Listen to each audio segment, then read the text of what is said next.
Cerca Teleeuropa sul tuo Play Store o Apple Store e scarica la nostra app.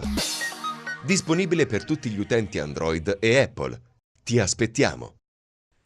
L'ANAS, e cambiamo decisamente argomento, stanzia le risorse per la statale 106, 18 i chilometri interessati dall'ammodernamento che attraversano i comuni di Cassano Ionio, Francavilla, Cerchiara di Calabria e Villa Piana. L'investimento è di 958 milioni di euro. Vediamo.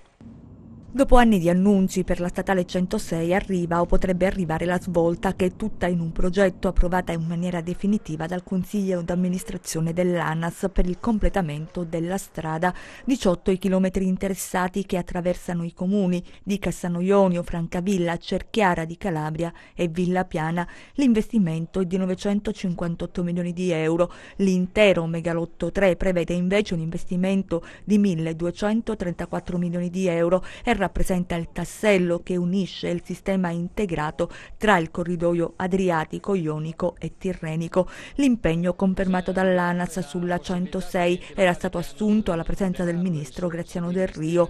A breve si spera possano aprire i cantieri e in una terra come la nostra l'altro risultato sarebbe rispettare i tempi di realizzazione dei 18 chilometri senza ulteriori spese. Una volta completati i lavori si potrà contare su un tratto di strada più sicuro.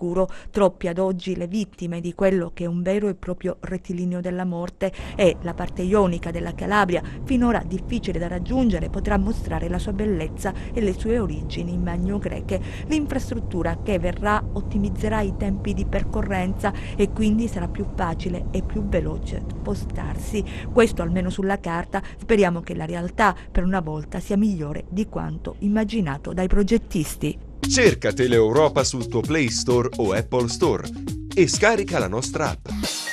Disponibile per tutti gli utenti Android e Apple. Ti aspettiamo!